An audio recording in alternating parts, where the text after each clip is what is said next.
Oops. Great. That looks good. Great. All right, everyone. If someone will do me a favor and let people know outside in the lobby that Mike is starting now, I think a few people might want to know. If there's anybody out there, just kind of zip out. Yeah, thank you. Just whoever's closest to the door, maybe Linda or whoever can just give people a heads up that it is the Maia of gender. Okay, and everyone, do you like it on the thing or do you like it in your hand? Hand, I guess, yeah. Yeah, I usually put it in my hand. Okay, so, got a little tangled up here. Day 4 of the conference. How's everyone doing? Day 4. It's been a lot. I mean, so first of all, for the remote folks, we have so much footage. It's been really hard to upload because we don't want to use any of the bandwidth here because of all the streaming issues we had. So then we have to upload at night. But then that's also hard because there's a lot of stuff going on at night. Last night we had our disco dance party. We had Finding Your Design with Clay with Colin Ahrens. We had so much going on. Trivia night. We did the play. We did the play Bloodletting. I mean, it's been kind of nonstop. We've recorded all of it, so we will be uploading all of that just as soon as we can.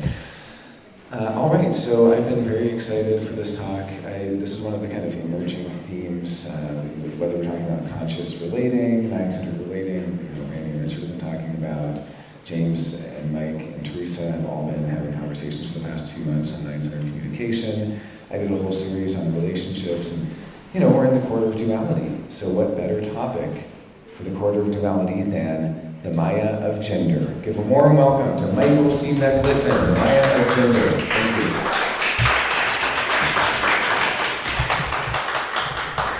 Hi everyone, welcome. Thanks for being here. Who's ready for some human design, huh? Not getting enough of that, right? Well, too bad, because you're not getting any more of it today. It's going to be all about metaphysics, gender stuff. So, first of all, who here has a gender? Raise your hand if you have a gender. Okay, that's interesting. Okay, I'm seeing a couple hands. Some people have a gender. Because here's how I see it. Gender is one of the art forms that you kind of have to do in life. There's really no escaping it. You can go your whole life without drawing, you can go your whole life without gardening, and you can certainly go periods of your life without doing those things. But here are a couple art forms I identified that we're doing more or less constantly. And each of us with different levels of seriousness and intentionality, but we're all sleeping somewhere, and so whether that's a room in a house or an encampment somewhere, we have a little place where we nest. And around our nest, we set it up, right? You can't not set up the place that you're sleeping. So on some level, we are all decorating a space. We are all doing interior design or exterior design, right? The design of spaces is something we must participate in as human beings, and something that animals do participate in, right? Even mammals, birds, these beings also shape the Maia in that one particular art form. Singing and dancing, I'm putting that in there just because sometimes there's a little bit of dance in the way that you move around the world. There's a little bit of singing in the way that you talk, And for some people, it's a much more intentional, deliberate art form, and they really take dancing seriously, and that's, an intentional artistic expression. Same with singing, right? And everyone in this room, you're probably globally singing more than some people and singing less than some people, right? And you're dancing more than some people and you're dancing less than some people. And so there's something similar happening with gender here. We're all in this theater of gender, and we're all performing gender to a different degree. And for some people, that performance is really, really intentional and calculated and a very deliberate artistic idiom for them, and something that they really are exploring and are putting a lot of thought and effort into. It is part of their expression. It is situated in their life in that way. But all of us are doing it to some degree, regardless of whether we're centralizing that exploration in our lives. So, what do we mean by Maia? What's this little thing in the corner here? Can I get rid of that? Yes, sure. Yeah. So, I also, some of my slides are very using all the available space to me.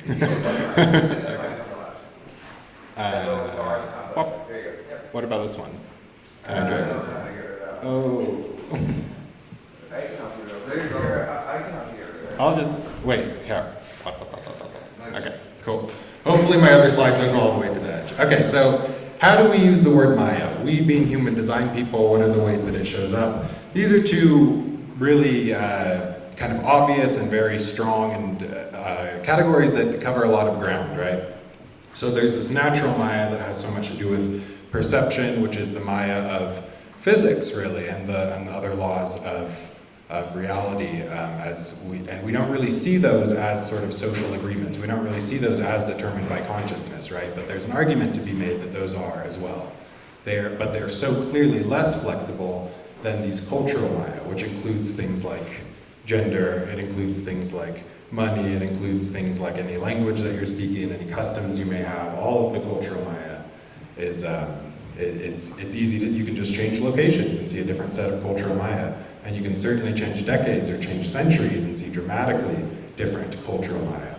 But natural Maia persists, right? I have this little image above the natural Maia category because this sense of things being smaller when they're far away is part of the natural Maia. And I don't think that's going anywhere. If anyone here attended my talk last year, maybe you've heard me talk about this in other places, that when we really boil down, by the way, into the ultimate metaphysical dualities of life, one of the ones that to me seems the absolute most primary is this duality of nearness, farness. That's something that I feel like more embedded than anything else, more embedded than hot, cold, more embedded than black, white, more embedded than any of these things, this duality of nearness, farness, because it exists in our dimensional experience of life. It exists in 3 dimensions, 2 dimensions, 1 dimension. You have a line. There's degree of distance on that line, right? So there's nearness and farness even in a 1-dimensional experience, which is kind of interesting to think about. Total sidebar. But anyway, so these are the kinds of things that you find in the natural Maia, is these persistent illusions inherent to our experience of separateness. And gravity is another, strong mascot for this world of natural Maia that seems unchanging. Gravity's not going anywhere, and I don't think any human in history ever thought that gravity was going anywhere, right? That gravity was subject to change. Things like that, the cycles of the seasons. Yeah, and so that's that natural Maia is apparently undecided by humans. That natural Maia is most related to the 2 and 5, I find, that you can trace that continuity to the tone, color, and line level. That 2 and 5 and 3 and 4 thing is kind of interesting. 2 and 5 always kind of have this deeper ontological thing going on whatever levels that you look at them on. On the line level, they're like nested in the middle of the upper and lower trigrams, right? So it's like they're surrounded, they're ensconced in those trigrams that they're on. And so it's like the 2 in a way is the most lower trigram because it's surrounded by lower trigram. The 5 is the most upper trigram, it's surrounded by the upper trigram. And also, I meant to throw this graphic in there, but also if you look at like the Ra's 2-dimensional depiction of the interiority of the exteriority of the design crystal, where neutrinos actually enter through us, give us our operating instructions, and then leave. Depending on what color you are, because that's the exit frequency, as many of you know, depending on what color you are, the neutrino takes a different path out along the facets of the crystal. And the 2 and the 5 are the only color values where that neutrino jumps from one side of the crystal to another on its way out. And I think that is part of this grand illusion of this deepest, most compelling component of the Maia, is related to this 2-5 thing. And then the 3-4 thing is interesting on this other side, the fact that I'm beginning to really associate cultural Maia with the 3 and the 4. On the line level, we know that the mutation itself happens between the 3 and the 4. That's when things are really invented and shaped. We know how much work third-line profiles do in life to make life different, right? And that is also a continuity that we can find on other levels. So the 3 and the 4 on the tonal level, of course, are part of the ajna binary, right? And we know how much of this experiment is about this development of this ajna, and that supposedly our whole project on Earth, our whole evolutionary telos, is developing this ajna organ for this galactic being, right? So there's an interesting relationship there with the project of culture being an extension of evolution. Oh yeah, just one other little point is that natural Maia it's so slow to change that it's miraculous when it does change, right? When something changes in physics or something, or an aberration, that's where we get into the parapsychological, the true supernatural stuff, is when natural Maia rules are changed. And gender is sort of an interesting meeting place between these, or it's sort of a point of access between the natural Maia and the cultural Maia in a way that few things are, just because there is this really sort of compelling and persistent inclination of the human being to relate gender to sex. And we'll get into that a little bit, right? But this idea of sexual dimorphism, as we saw, is something in the natural Maia, that nature just keeps producing life forms that have this dimorphism or whatever, and then in the cultural Maia, we want to assign gender to that, and we want to make those things fit. In the same way that if we look at the fundamental metaphysical yin-yang binary, we also tend to impose gender and sex onto those things, right? How many times do we hear about yin and yang being masculine and feminine and whatnot?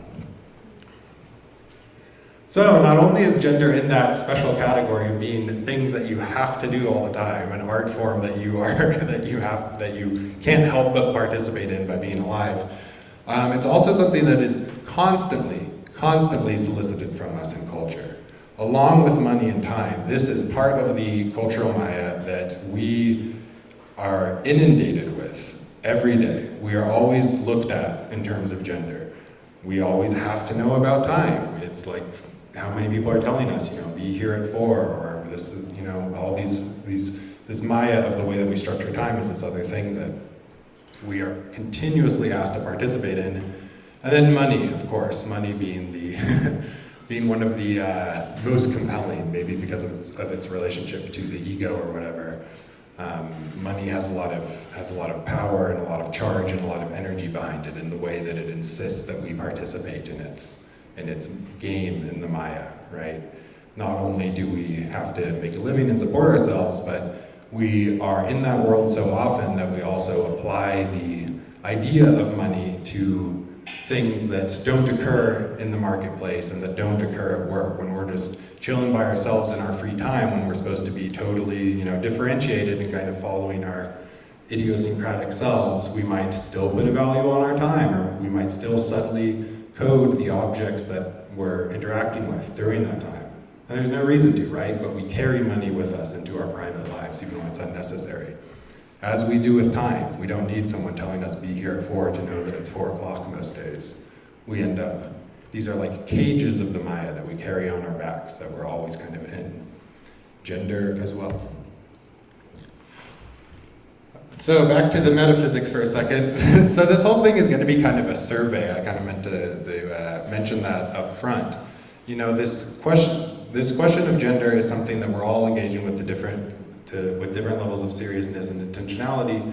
And I don't think that it's something that anyone is any close to having any real answers to. And I think that is a concept in the Maia that is at a very interesting stage of evolution right now.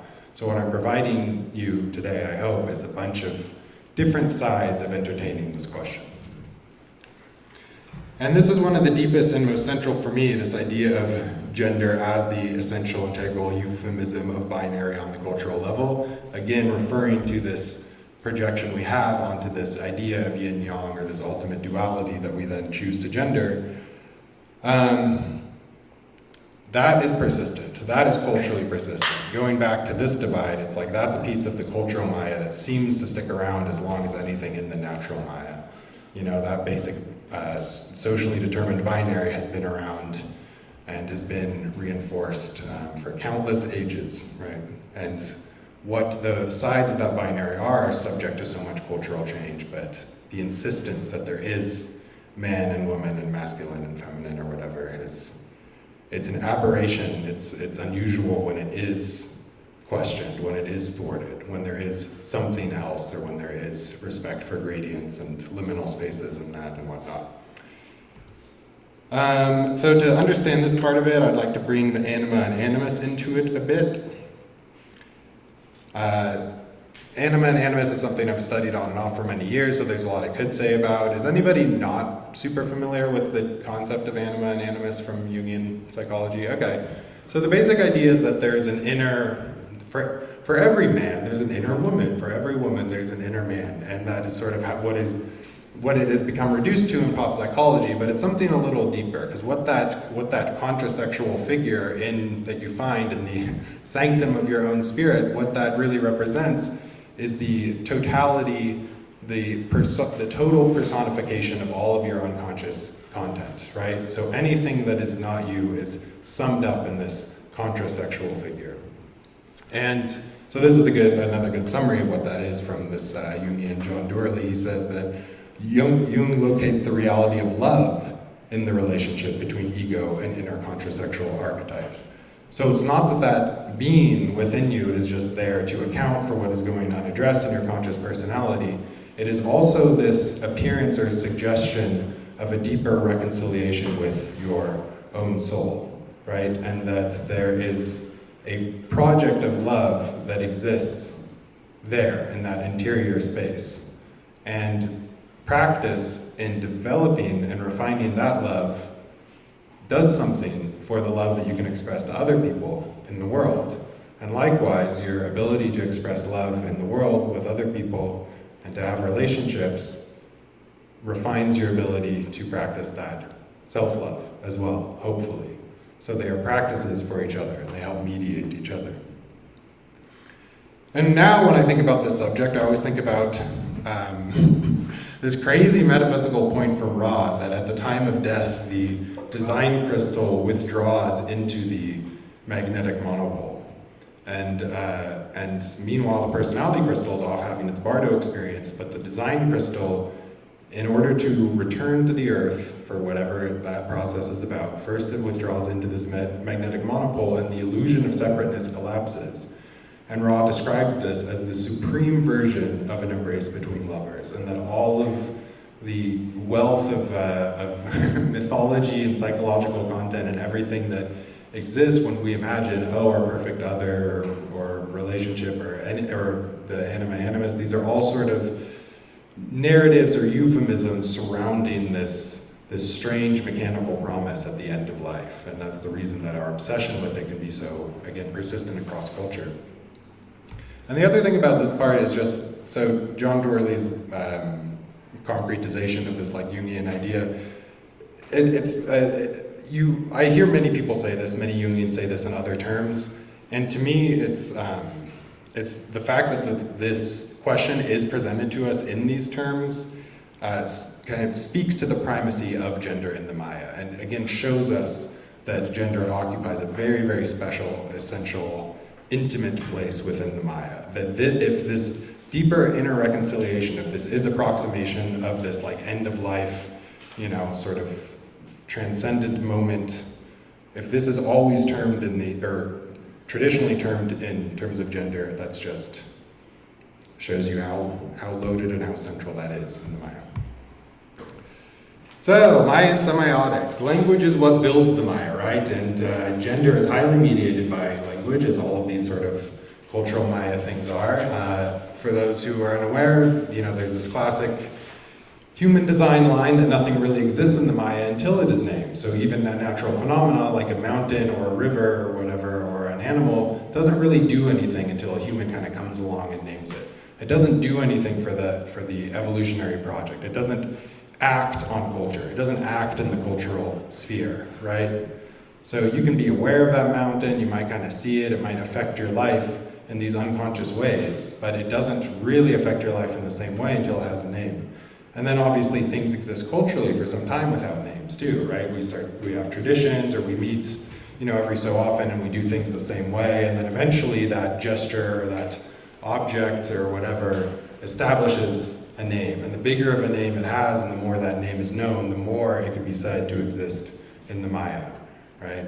And so all of these names that surround this idea of gender have been passed on for so long that they are extremely known to us, right? It'd be very hard to find someone in the world that didn't have some language for this subject of gender. Oh, good. Why am I talking about gender? So in that earlier slide when I was like, this is an art everyone has to participate in, I think that's true. And, and we'll look at my design in a second. And even before I knew my design, there was always something in me that was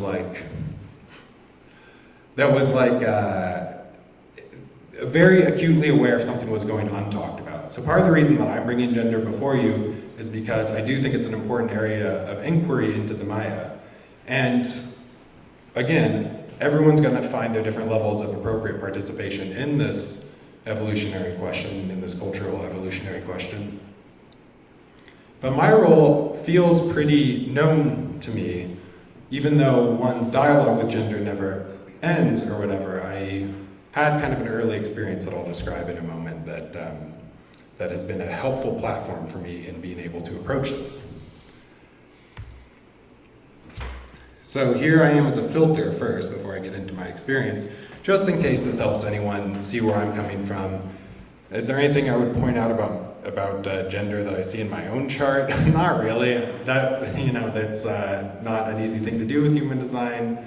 But again, it's just helpful to be aware of people as filters, especially when we're talking about something like gender, which is like one of the most intimate projects you can really imagine to engage in if you choose to do so intentionally.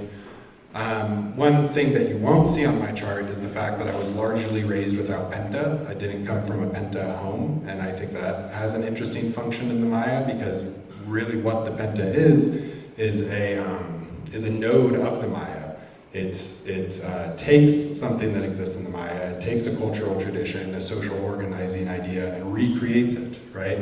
So anyone who came from a home where there were, 3 or more people, you have some sort of recreation of a social drama there, right? You have stand-ins for other forces, other characters in the social order in your home, right? And so these are not necessarily explicitly teaching you about money, teaching you about gender, teaching you how to exist in relationship to some of these assumed cultural ideas. And not to say that a single parent can't do that. I mean, I still obviously learned about gender and learned about money and learned about these things, and would do so in the wild, in other pentas at school or whatnot. But without having that, the penta has its insistence in the way that a one-on-one relationship doesn't, right? The penta really, it's like it reaches into people's energy fields, appropriates what is useful to itself, and kind of gets everyone in line. Hopefully there's been some penta workshops or whatever, so this is on people's minds this year. But being without penta, I do feel like there's a trade-off. On the one sense, there can also be this, maybe certain experiences of loneliness or whatever that I'm able to have through not growing up in penta. But there's also this incredible freedom in the sense of sort of being a nomad and being very culturally mutable, right? That I'm not carrying around super strongly reinforced social structures. So my gender journey, it was 2011. I was 21 in 2011. I was working as a white-collar job for the first time on an island. I was taking a ferry to the island to work my white-collar job. That was weird. That was that was like a summer. I don't know what that was. And I was on the ferry, and I was reading this book. I was reading this semiotics book by Roland Barthes, which is a painstakingly slow analysis of a text by Balzac. And the Balzac story is about a castrated male singer who the narrator falls in love with, thinking it's a woman. And Barthes is not necessarily looking at the story for reasons of gender dynamic. He just finds Balzac to be a very rich writer, feels there's a polyvalence, or incredible, what's that word, polyvalence, multivalence of meaning in this particular text. So he goes through it very, very slowly. So this is like an excerpt from the book. You'll see, where it says 9, you'll see a few words in italics, and then the rest is analysis. Below that, you see the number 10, a few words in italics, the rest is analysis, and it goes on to the next page. So it's not even sentence by sentence that he's breaking this thing down. It's It's a very stylistically interesting text. Oh yeah, so I was reading this book and I woke up to my own gender. I deconstructed my gender using semiotics, which is what they're afraid of in schools these days, right? These Marxists and whatnot, and these post-structuralists and all this kind of nonsense, right? They're gonna teach us how to have a different gender. I didn't go to school for this shit, but I did read this book and it did happen, so obviously something's going on, right? So it was a totally intellectual, semiotic realization that I had. And I was like hanging out with more, gender fluid and trans people in my life at that time. They were around more, I would say, in like the couple years before that. And so, I was ready to be thinking about these questions too, right? But this book really kind of broke it open for me. And I just realized first on that intellectual level and then on that real gnosis G-center level, like maleness is just assigned to me, right? It's just projected onto me. It was never real, it was never my choice. I didn't grow up in a penta, so I wasn't like given it that much, and I have all these memories of being a kid and being kind of surprised, like, oh, you're a boy, you do this, blah, blah, blah, right? I think everyone has that to some degree, but I've got a lot of strong memories of it. So it's a drag, right? It really is. Maleness is you just make it up, people tell you that that's what you're doing. Okay, I guess, right? And so I came out, I posted on Facebook. I'm like, by the way, I realized whatever. And I think at the time I was like, you can use any pronouns you want, right? Whatever you feel suits the moment. Just use that pronoun with me. Because that's how I felt. I'm like, for me, what did I label myself as? I don't know, maybe gender fluid or something was what I really settled on. But it wasn't about the label, it was just about the recognition that this is under constant mediation, right? The gender is under constant mediation, and whatever you feel pulled to call me, pronoun-wise, in the moment, whatever that moment is, that's the one that I want to help you validate your experience. At the same time, it sucks to be misidentified, right? And it's not so much about the pronoun itself, it's about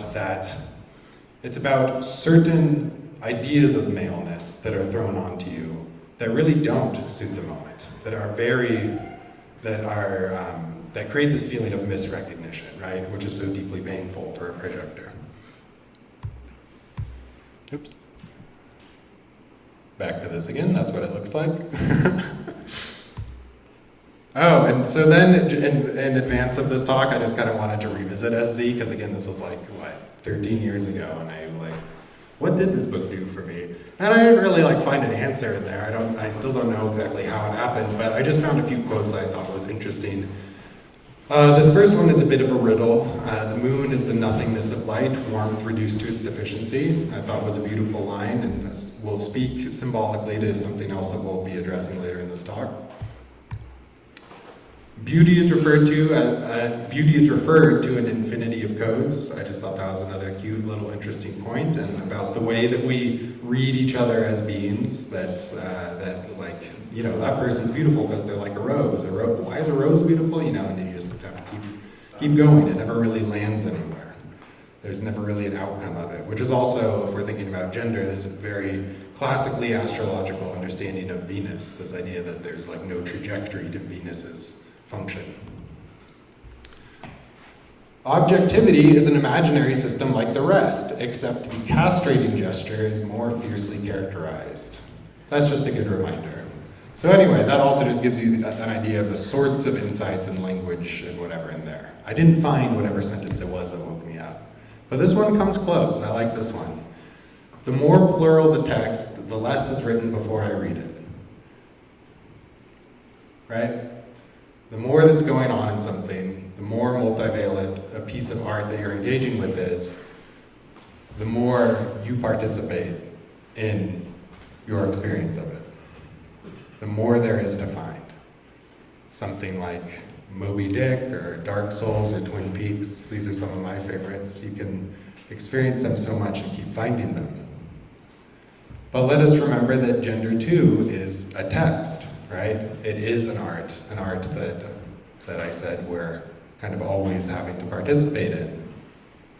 And if that art is brought to a level of multivalence. If you find a continuum or a multiplicity of gender within yourself, then there is more room for your co-creation of that gender with whoever you're talking with. There's more flexibility, right? There is less radical misapprehension, misrecognition of who you are, right? If your gender is too strongly coded in one direction, if it is not multivalent enough, then when it is misunderstood, that can be much more alienating.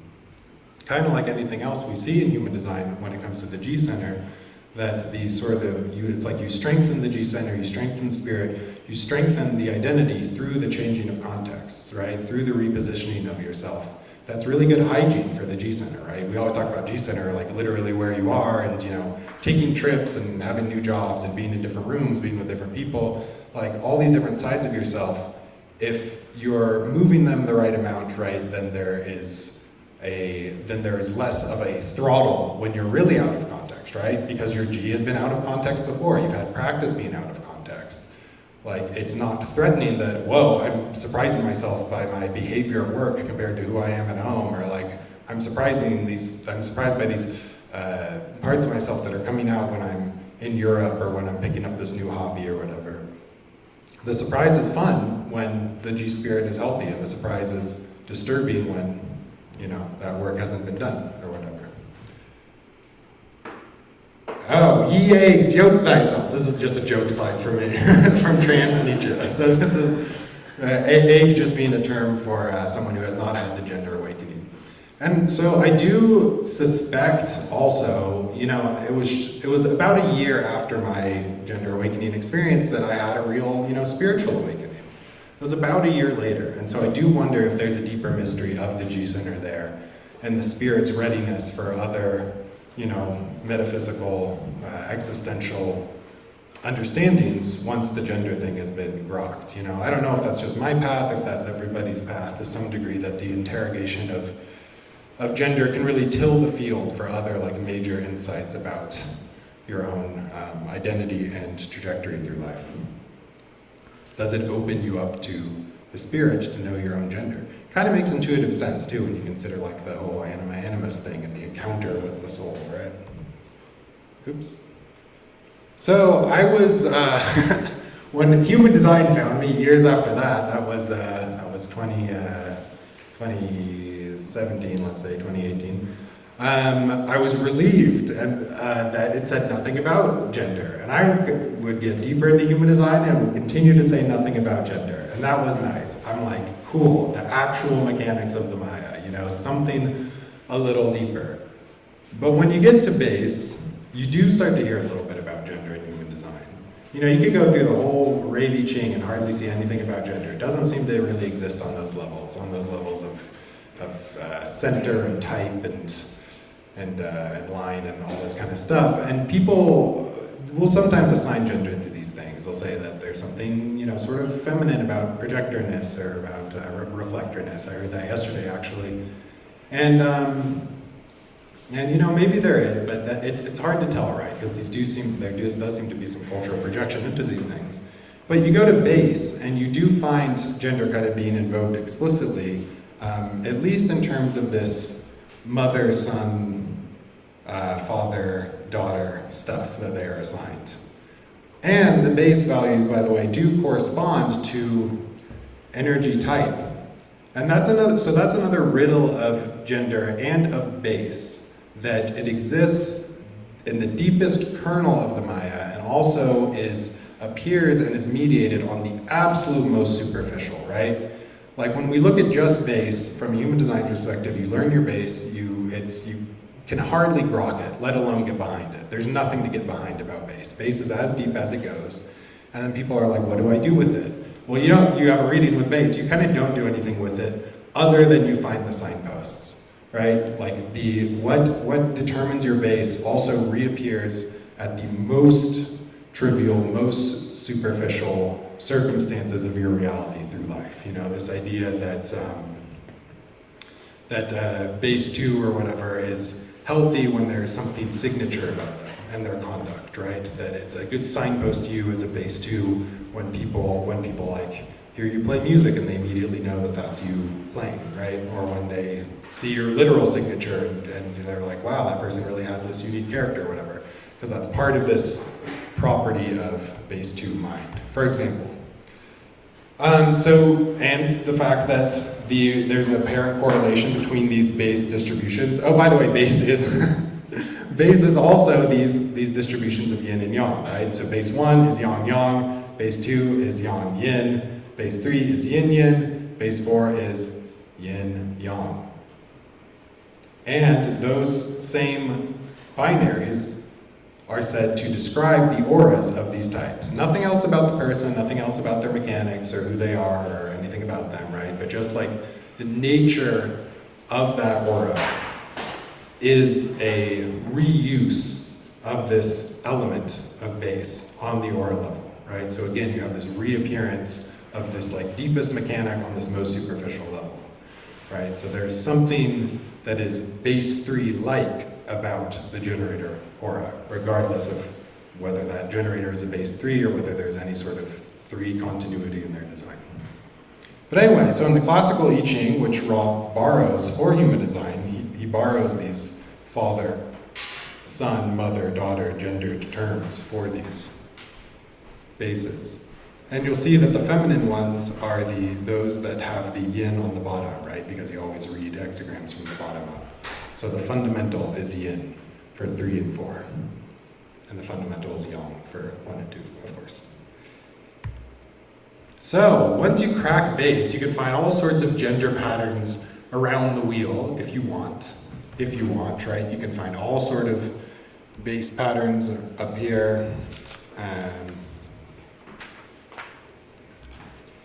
I guess another interesting thing about base that's always worth pointing out and will be relevant to a later part of this is that the world itself is base 4, and Ra likens that to the determination of a gender. So again, this idea that the broader evolutionary project is the development of one being, one galactic being, the galactic fetus, as Ra sometimes attaches to it, right?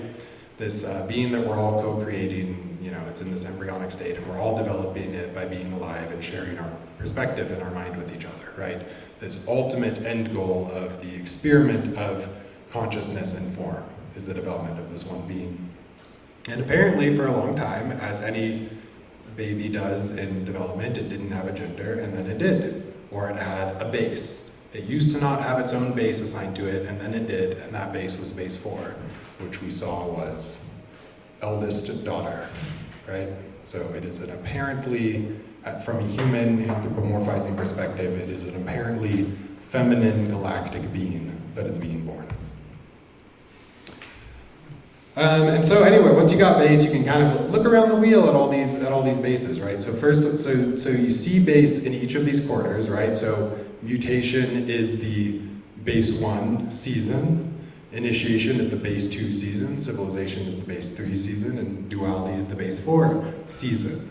So there's also some continuity there. And you can play these sort of like games of archetypal resonance, and you can see how civilization is like the generator, for instance, or like the mother, right? You can see how the season of duality, which we are currently in, is something like a projector, right? And it's something like some of these base 4 principles, which would also include things like art and design and social order and things like that. These themes come out this time of year. And then within each quarter, all of the godheads also represent one of these bases, right? And you can see that I don't know why I keep pointing at the screen, it's such a funny habit. You can see their own bigram there, their own base value next to their faces. And this is where the mutation happens, right? Because what this is referring to is the middle 2 lines of the hexagram, right? So every middle 2 lines of every hexagram in Michael is going to be base 4, right? And again, it is in the 3 and the 4 where the mutation actually occurs, right? So base 4 forms, or base 4 ideas, base 4 in the world, Michael is one of the beings that is instantiating that for us, even though right? He's in the opposite quarter. He's in this base 2 mind quarter. This force of Michael is one of the beings that is mutating base 4 for us. Kali being one of these forces that's mutating base 1 for us, and so on. Oh, I don't know why I have this piece of trivia here. I just thought it was kind of interesting. There are 20 hexagrams with an equal number of yin and yang lines. There's something to consider, and those they're colored according to the quarter that they're in there. Just a fun little piece of symmetrical trivia. Another piece of trivia is that any incarnation cross, right, this is probably also just common sense, is going to have 2 yang lines and 2 yin lines, right? Because they're always opposite, right? Sun is always opposite from Earth. So either you're going to have a yang line Sun and a yin line Earth, and then on the design side the same, or on the design side the opposite, right? So no matter what, you have 2 of each. Every single cross, every single person born, 2 of their incarnation crosses placements are yang lines and 2 are yin lines. Just something to consider. Oh, and one more little incidental about the wheel in the Godhead terms is this interesting, I guess, kind of recent discovery that James Alexander made about Thoth and its role in assigning gender, its role of gender inscription, that Thoth might be the primary architect of gender within the Maia, which is especially interesting given that it's opposite Kali. And these are 2 godheads that were evoked at the very beginning of the conference. So James mentioned Thoth during his thing and shared his epiphanies about that. And Kali, on the very first lecture of this conference, was sort of invoked as this deeper realization of yin energy and feminine energy and goddess energy, that there's this, this true goddess to be found in Kali that doesn't receive as much expression as some of the other goddesses of history. And their placements are very interesting, right? So you could look at these 2 hemispheres, civilization and duality, as a yin hemisphere, right? Where every single bottom of every hexagram is yin. And you can look at the mutation initiation half of the wheel as where the bottom of every hexagram is yang, right? And so in a way, they're right in the middle of it's not the most yang and the most yin, because that's how it begins with Maia and Hades, but they're in the very middle of these hemispheres, sort of creating this. Thoth may be writing the prescription for what gender is supposed to be, and Kali being this great dissolver and disturber of that. Oh, good, my favorite time of the program, the schizosyzygy sidebar. So if that wasn't enough weird pattern brain for you with all the godheads and base stuff, I'm about to get a little creative, I think, in my analysis here. So we're going to look at the zodiacal wheel this time. We love that. It's this. Anyone familiar with this? You ever seen something like this? This is these are the signs of the zodiac in a circle. Isn't that cool?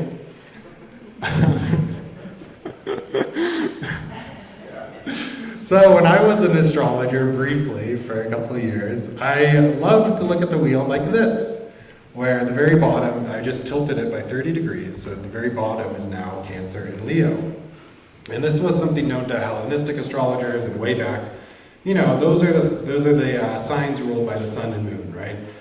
And boy, talk about being subject to gender projections, right? That you have so much maleness coded in the sun and so much femaleness coded in the moon. That's a very, very persistent pattern in culture. And then they're flanked by signs of Mercury, right? Mercury rules the signs on either side of them. And then you zoom out one further, you kind of see the motion I'm making. You zoom out now to Taurus that way and Libra that way, and you have 2 signs ruled by Venus. And then you keep going, and then you have 2 signs ruled by Mars, and then Jupiter, and then Saturn. Raise your hand if you've noticed this before, this symmetry in the wheel. So this is new to a lot of people, huh? Okay, cool. Nice, yeah. So and you can see why some people stick by that Hellenistic astrology for this nice, clean pattern we get when we don't have these outer planets creating new rulerships, right? Because this is a really kind of perfect symmetry. So I would look at this wheel and I would contemplate it, and I had a really arresting experience one time when I just thought of this sun and this moon as this sort of conjunctio pair doing this sort of dance or having this encounter with each other, taking this sort of yang and yin projections onto them and imagining Because that's not what Leo is, that's not what Cancer is, right? But imagining the sun as this sort of absolute yang and this moon as this absolute yin, or rather as this absolute male and absolute female, or whatever it was. And I saw them, you know, as these dancers, as these beings approaching each other and really trying to understand each other. And I saw all the signs that kind of went behind them as these layers of projections, or these layers of inner contrasexual animus figures. So for instance, it's like the moon looks at the sun and it sees Gemini, it sees this child, it sees this mercurial little impish kind of being. And it interrogates that inner image of this encounter with the sun. And within that inner image, it has its own inner image. I'm seeing the sun this way as this child, and this child must be seeing me this way. This child must be seeing me as this bull, as this great earth goddess, mother, provider, whatever, nourisher, right? That is the mercurial Gemini answer to the question of the feminine. That's the Gemini idea of the feminine, right? Is this nourisher, provider, Taurus kind of energy, right? And then within that, what is the inner image of that bull, right? Well, it's just a ram, right? It's just that ego insistence, this much more angsty, sort of annoying, pushy sort of animal, this ram in Aries, right?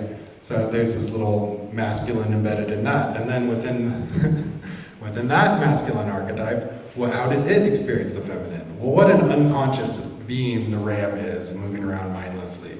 It perceives the feminine as this great ocean, this great mystery, this Piscean thing. And how does such a being conceive of the masculine in itself, right? Something strange and magical happens when we get to Aquarius. All of a sudden a human being emerges, right? The glittering stars and the pouring forth of the unknowable expanse of Pisces, right? Just a hint, just a little sprinkle of some sort of logos, masculine order, whatever, right?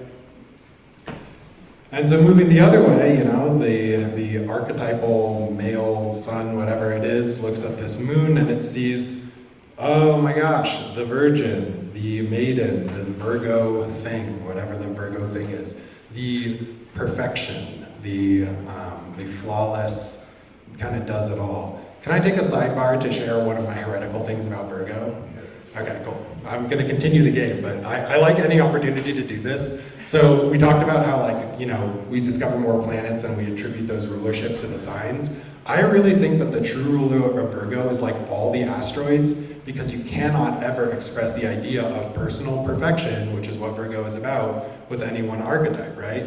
So you need, I mean, it co-rules with Mercury, obviously, but you need Ceres, and you need Pallas, and you need Juno, and also the fact that Virgo is so granular. You know, Virgo has to do with sand and the molecular, so you need a scattering of archetypes. You need the entire asteroid belt, or whatever, to really rule what Virgo is about, in my opinion, because you cannot have one single example of personal perfection.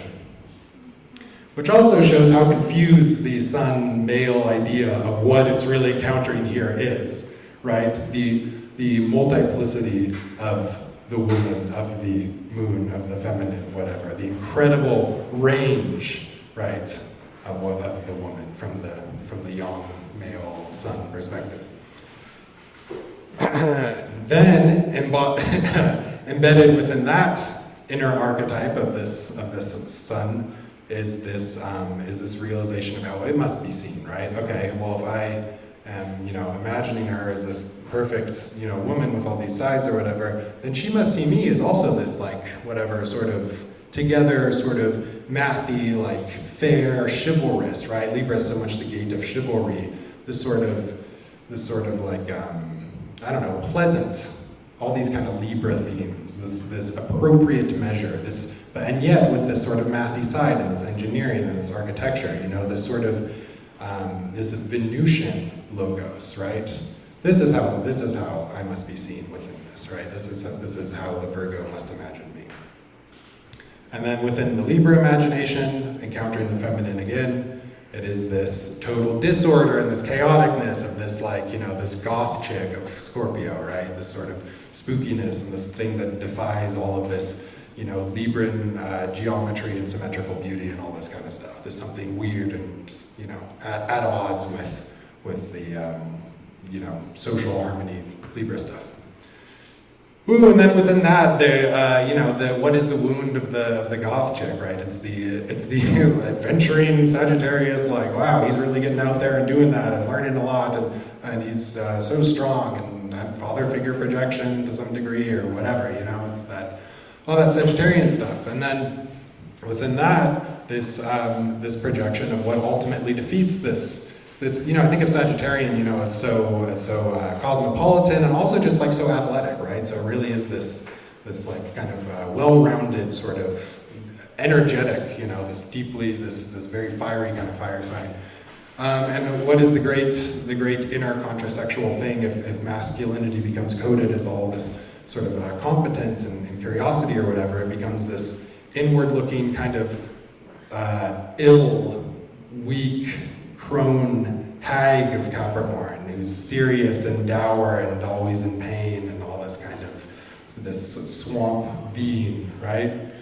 So anyway, that's my game of compensation, and then eventually there's some other sort of conjunctio up top, right? The fact that these two Saturn signs are right next to each other, that Saturn rules adjacent signs unlike any other planet, right? So it's like journeying to the farthest out projections and back, right? That's the game I'm playing, and I play this game because I suspect that we do this. I suspect that we do this when we encounter someone, that we have our imagining of them, and they have their imagining of us, and within those imaginations of each other, there's another one, right? And there's another one, and there's another one.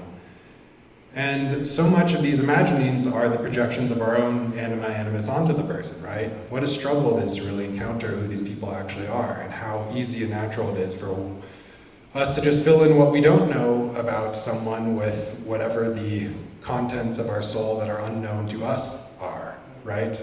If they can account for that, let's put it on them, All right, back to work. Does HD actually say anything about gender? One here or there. We saw the base stuff. Raw also, and people generally classically use mother-father terms for defense circuitry, right? We call 5027 the channel of mothering sometimes. We call 59.6 the channel of the father sometimes. So gender once in a while pops up in these places. Analysts talk about gate 10 being the sort of gender side of the G center, that there are questions of gender inherent in gate 10, which would obviously imply profile generally having this relationship to gender, which I haven't really studied, but we could get into another time perhaps. And people also, by the way, associate gate 10 just like with queerness and with same-sex attraction and the question of like sexual desire and stuff also comes into gate 10, which is kind of interesting because that gate has nothing to do with like the solar plexus, right? So it's kind of interesting that there's a secret sexuality component to gate 10. And then variable, of course, is another place where where analysts tend to project the gender binary, right? Leftness being yang-like and rightness being yin-like, coding those in those terms. And then analysts also claim that a lot of the work being done on the sort of gender revolution and the trans revolution and all these kinds of things is the 60-3 channel, that there is some correlation between the development of the 63 and this collective epiphany about gender that we're all having, which is kind of interesting. And then in my own practice, actually speaking of gate 10, I do just notice that there are a couple interesting profiles that have some gender connotations. One being the 1-3, whose behavior seems to be the most sexually dimorphic, let's say, right? Where it's like, oh, okay, I'm almost done. I get this. Okay. So the 1-3 is like most profiles are kind of the same regardless of gender, but 1-3s like maybe just in the homogeneous world, right, fall more easily along certain behaviors that only they employ. The main one that I think of is just that To compensate for the lack of the awareness of the other that the 1-3s have, you're much more likely to find female 1-3s who err on the side of being overly polite, ingratiating. I don't know what is expected of me, I don't know what other people are thinking, so I'm going to be extra polite, right? Classic socialized feminine kind of thing. And the male 1-3s kind of lean into what they can get away with and aren't as afraid to be rude, aren't as afraid to be snoopy. They don't know what's expected of them and they don't give a shit, right? So you see that a little more with 1-3. You don't have such a clear distinction in other profiles, to my knowledge. But then I will also say that the 4-6, again, just total empirical observation, seem to be among the most gender conforming. If you had to have a one profile to be the most gender conforming group, I think it would be the 4-6, my opinion. And so maybe that's to do with this mystery of 3 and 4 and its relation to gender that I talked about at the beginning. Okay, what else do we really need here? Nah. Oh, and then HG does actually say some stuff about gender once in a while. Ra will speak on this matter. So what he says is there's no separation. There is none. We live this illusion of male-female. The male in its arrogance forgets that it's a mutation of the female. Everything is basically form, basically yin. Right? Yeah, maleness is a drag. It's easy to sense this. If you're not being conditioned by it, you can kind of tell, right? You can kind of tell that it's all yin, that it's all woman. Even down to the genetic code and the fact that XY, right, is a fork in the road, right?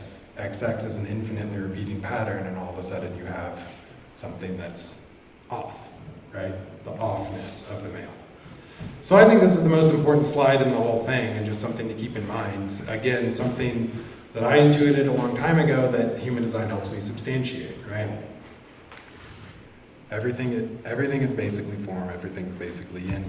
He also says that men are here to experience the female perspective as other. So if the program is basically yin, why did it invent maleness? Why is it doing sexual dimorphism? Why is it trying to get us to play, apparently soliciting this cultural game from us? For creation to know itself, it has to experience itself as other, right? And we already know this from rave cosmology and all these other places, that the reason that we're held together in this illusion of separateness is to share our radically different perspectives with each other. We call what we have self-reflected consciousness, but it isn't really. It isn't finished, right? We're like among the rare beings on Earth that can know that we're thinking, that can be aware of our awareness. But that awareness hasn't really established itself as its own independent idiom, which is the ultimate project, right? And the only way to achieve that is to be separated in these forms, have an apparently separate, differentiated awareness, and then offer that awareness to others. Share that perspective. That's where the mutation happens, and that is what continues the cycle of this evolutionary project, right? And so we have this entire constituency of beings called men, which are here to experience yinness as other, because we need that too for yinness to understand itself. Oh, and if anyone was, this is substantiated in other places by Ra too. It's like, even the thing that we call the personality crystal is not actually personality yet, not actually yang. That's something that comes way, way later in the evolutionary program. So basically all yangness that exists, not just in our normal human experience, but metaphysically on the deepest, planes of this galaxy, is basically yin pretending to be yang. Ra is very clear about this in a number of places. So this isn't just the human level, this is the ontological level. So the future of HD and gender, I'll be brief. I believe this is the age of the archivist, so we're these nine-centered beings, we've already created civilization, we've already colonized everywhere, we've already extracted all these resources. It is now time to arrange everything. That is what projectors do, that is what base 4 does, that's what, as we've established, that is what the galaxy is now, is this sort of projector base 4 being. And so we take what has been given to us, what has already been built, and now we decide what to do with it. So we have to become discerning archivists, right? Part of this movement into projectorness and into rightness and into solar plexus awareness is also this look at history. It is futuristic to look at history. It is antiquated to look at the future. It is not our job to look at the future. We are looking at history, we are archiving, we are retaining, we are taking what is useful from this huge seven-centered world that we've inherited. all these social norms and all this other cultural bullshit that we take for granted, we curate it, right? We look through it, we find out what is still appropriate, because there are still useful things there are still gems there, and we find them. Meanwhile, what we've inherited about gender is probably no longer appropriate for us, right? So generation by generation, this should be undone along with everything else that we've been handed and take as a priority. Oh yeah, so this is another way of thinking about that if we are indeed on friendly terms with our own souls, at home in our own bodies, in contact with the realities of our experience, our dialogue with the fathers can proceed as a conversation among equals. And I take fathers here as a euphemism for this seven-centered world we've been set up with. I think I'm about out of time. And just... You're fine, because you can expand as much as you want. You sure? We're going to do a little Q&A. Yeah, I just checked with them outside. Okay, yeah, this is like the last slide. There's just a couple points that I thought might help illuminate some of this. Just that for the seven-centered being, you know, it's easy to look at them and have all this revulsion, right? Because it isn't appropriate for us, right, as nine-centered beings. It's not appropriate to colonize. It's not appropriate to extract resources. It was a hyper-masculine agenda that the program decided on. And we should also remember the impossibility of the seven-centered being waking up, right? This is something that nine-centered beings in this weird interstitial time have access to. We can wake up as differentiated individuals and choose our own relationship with the program. The seven-centered being couldn't do that, right? The yin forces of the program, pretending to be yang forces, played this role of this yang masculine conquest on the planet so profoundly that people were so enmeshed in the drama of this planet, so entranced by this Maia, it insisted on happening, right? And and in a sense, it's for us, right? We were given this horrible, difficult history for our archival work, right? It is our task to see within that matrix what can be retrieved. And one more quote from Rob that I'll just end on. That unless women rightfully take their role when they're 30, nothing is going to change on this planet. And that there's this interesting mutation of the Saturn cycle for everyone, right? When we move from 7 to 9-centered beings, right?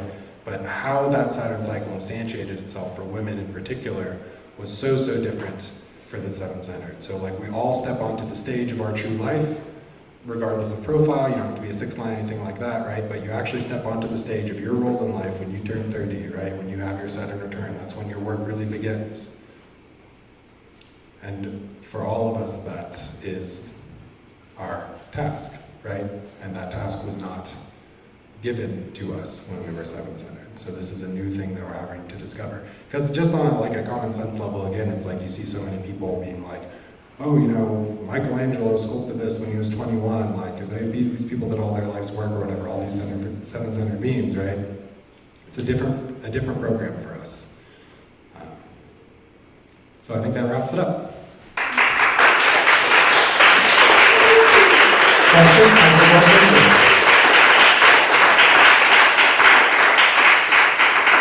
Yes. So I'm slightly familiar with Pentas. I really haven't dug into it too much, but your comment about being raised in a non-Penta home playing a factor, I thought that was really interesting. And I guess, would you say that during, birth to 7 is more impactful, with blended families happening at different points in children's lives, maybe they were in a non-Penta home until age 4 or something like that. Or after age 4, I'm just curious to hear your thoughts on if you feel like age would make a difference there, if there was a change in that situation. Definitely, yeah. I think. Can you also repeat the question? Oh yeah, just that at what age do you or do you not live in a Penta home, right? And how much that impacts the conditioning. I definitely think that those first 7 years are critical. That's when we're just the most immediately absorptive, really lays the bedrock of our ascription of ourselves in the social order. So even if the Penta is just around for the newborn, I think that does a lot. Just for the first year or two, it's probably really, really fundamental. Yeah. Yes. Base 5. Base 5. Oh yeah, it wasn't on the list, right? Yeah. Because it doesn't have a binary ascribed to itself. It sort of accounts for everything. It's this glue between those other ones, right? So Base what? five. You say base Sorry, base 5. Base 5. I'll flip back to this, where we see base 5 in the middle, by the way. Personality space is base 5. And it's not on this list because it's only these corners, right, that have these associated yin-yang binaries to them. And space is what happens when the juxtaposition between these four is made. Space exists because these elements are held apart. Sound exists because these elements are held apart. Base 5 is held apart in tension, right? That the dynamism between these bases is what creates base 5. Base 5 is the illusion, you know? Base 5 is the Maia. Are we good? Thank you. Yay!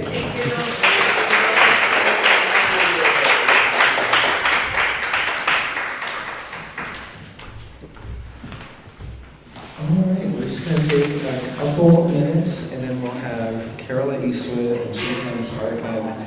For anyone who caught Chetan's talk yesterday, it was just so special and for a real treat. Such a wonderful time. And he's been making himself available to have so many conversations with folks in the lobby. He was at the greeter table yesterday, and just such a generous spirit. He just gave me a micro palm reading outside. So let's take 5, and then we'll be back for Chetan and Carola.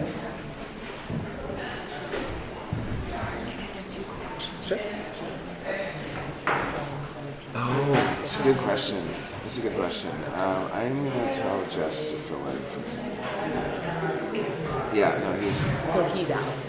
So there's no here to say. Oh. No, he said he's doing it after all that. Oh, okay.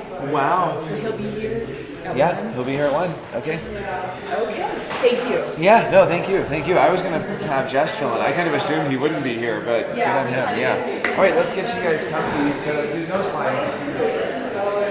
It's up to you. Okay, well, we'll get her over slide tonight for sure. I can go grab the nice cake in front of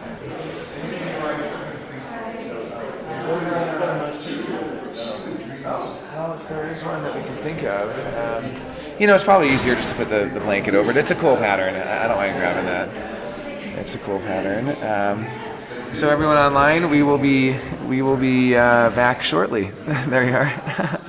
Okay, Dietrich. Oh, I'll let Mike know your comment, Dietrich. Yeah, that's. A lot of folks online. Okay, we'll be back shortly.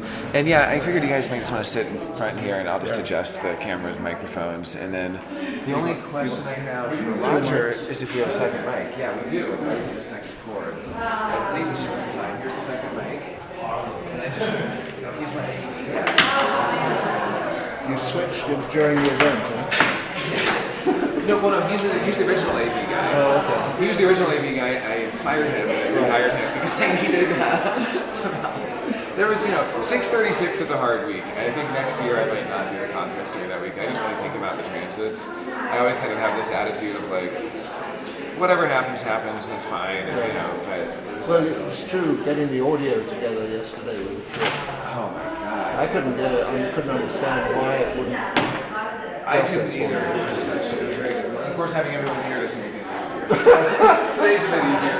Yesterday was the very end of Harmonia. That was the culmination of 4 weeks that culminated in conflict and crisis, which were the gates that we were in. And so that was like the one last gasp of conflict and crisis. Oh, everyone went through it. I heard so many comments that they were talking about. It was just so intimate and so real and so authentic and just grounding. And I also heard that in an interview with Yes. Yes. I just heard it was very sweet and it just felt so so generous in the presence. And, I don't know. No one really knows where anyone's at until they meet. Everyone's just been so overjoyed. You pulled in a great color. You know, years ago, this woman Barbara remembered your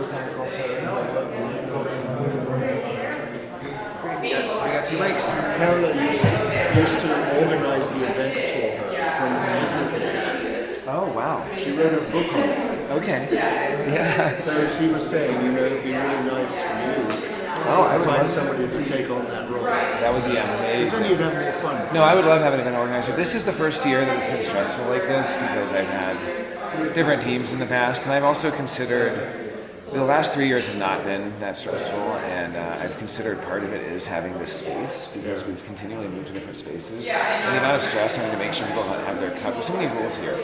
I'm looking for another space for next year. Because the people running it are too complicated. Yeah, there's just a lot of rules, a lot of stress, and they come in by every night and texting me, and they make us tear down every night. I can't just leave it set up. And there's no internet here, so I have to buy the hotspots, and then it's dropping. So I'm going to look for a new space for next year. But, some growing pains, but everyone's been really good at handling it, maybe except me.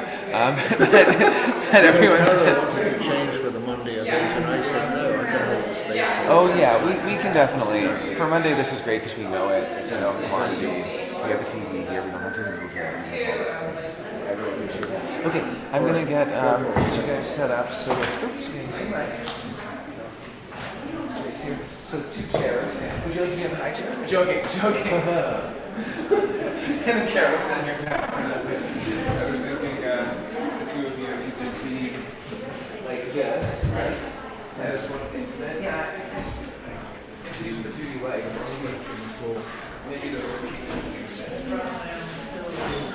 Obviously, she is this chick.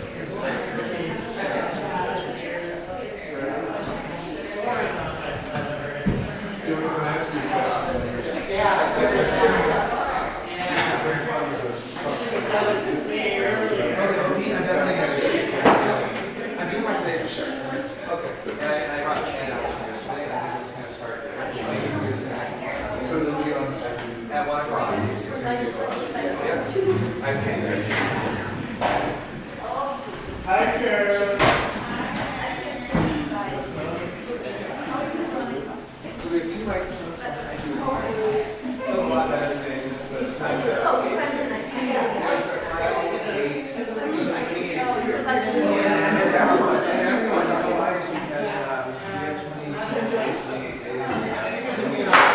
very hard cut at 64 confusion, 6 and then conflict. I mean, it's not they call it harmonia. It's a nice name for that content. I don't believe it. One question though. We have 1 mic stand only right here. I have another in my house that I just started. I know that's a one here. Okay, you'll fight over the mic. Okay, but I will set up the 1 mic stand. And then we have 2 microphones. So here's the 2 microphones. I'm going to bring a nice mic over to you so we don't stack off. Very simple way to make it.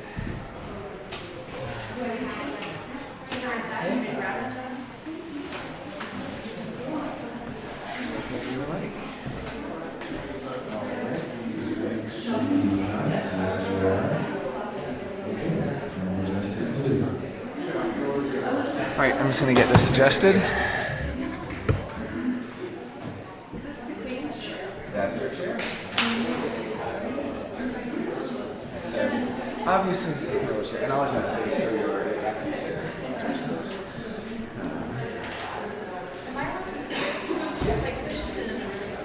You can sit there, please. Take a good spot. Take a good spot. I insist. I'm gonna get this TV off and put a blanket over it just so we don't have any big glare in the back. Yeah, can you grab it? It's on the desk, on the table out front. That black and white one.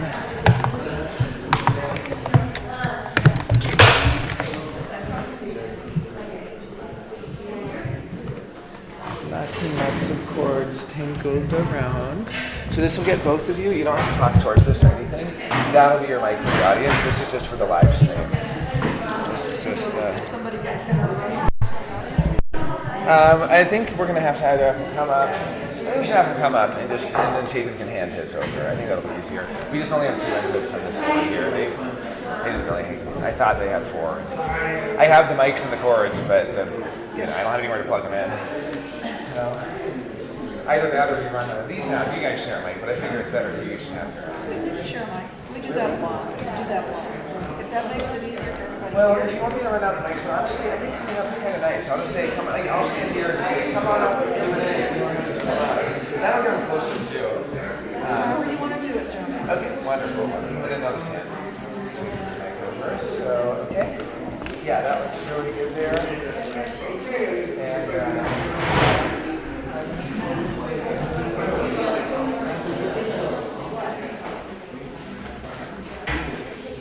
There you go. I knew you'd find a solution. I like sitting on the edge, but I like this chair. Cushion. I know, I've slowly worked my way up. When I first started, I was back there.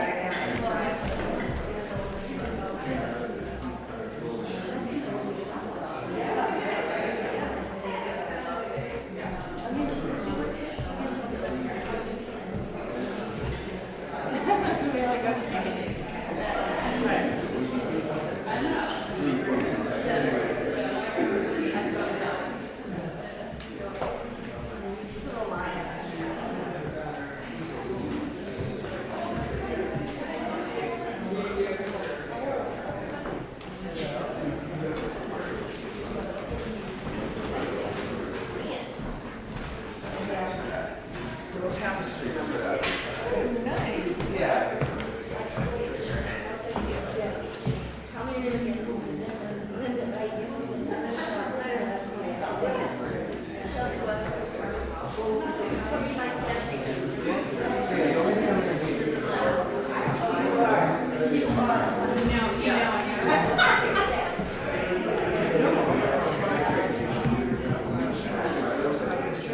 It's just to make sure, keep your eye out for that. That's cool.